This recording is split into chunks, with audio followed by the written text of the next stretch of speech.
నమస్తే అందరికి. ఎలా జరుపుకుంటున్నారండి బోనాలు? మేమైతే ఈ సండే మా బోనాలు జోర్దార్గా సెలబ్రేట్ చేసుకున్నాం అనమాట. నేనైతే మార్నింగ్ లేచి అన్ని ప్రిపరేషన్ చేసేసుకున్నాను.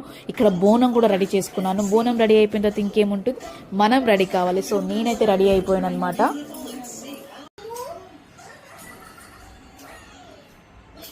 మేమైతే ఎవ్రీ ఇయర్ 2 బోనాలు చేస్తామండి. ఒకటి మైసమ్మ తల్లికి, ఒకటి పోచమ్మ తల్లికి. సో ఇప్పుడైతే మేము ఫస్ట్ మైసమ్మ తల్లికి బోనం సమర్పించడానికి అయితే వెళ్తున్నాం అనమాట.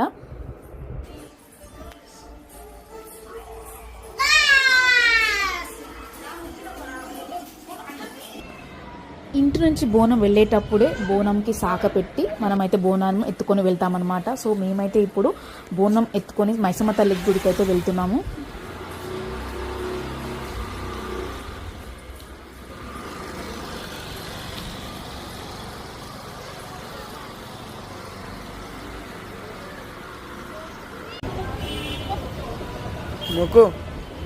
మైసమ్మ తల్లి కాడ మేము బోనం ఎలా సమర్పించామనేది నేను ఆల్రెడీ వీడియో షేర్ చేసుకున్నాను, నేను long video.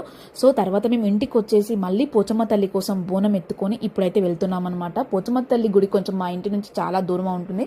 So first gate వరకు అయితే బోనం ఎత్తుకొని వచ్చి తర్వాత కార్లో వెళ్ళామన్నమాట. ఫస్ట్ అయితే బొడ్రాయి చుట్టూ దండం పెట్టుకొని బొడ్రాయి చుట్టూ ప్రదక్షిణ చేసి తర్వాత పోచమ్మ గుడికి అయితే వెళ్ళామన్నమాట. సో పోచమ్మ గుడిలో ఫుల్ రష్ ఉండింది, ఫుల్ పబ్లిక్ ఉంది. కొంచెం లేట్ అయితే అయ్యింది, బట్ పర్వాలేదు, చాలా మంచిగా అనిపించింది. గుడిని మాత్రం చాలా చాలా బాగా డెకరేట్ చేశారనమాట. చాలా అసలు అమ్మవారికి బోనం సమర్పించాక ఆ హాయి నిజంగా చాలా ప్రశాంతత ఇచ్చిందనమాట.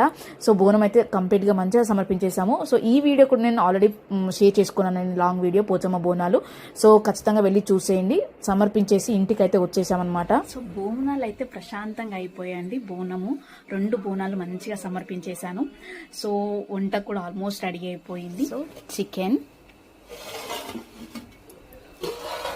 Mutton, white rice,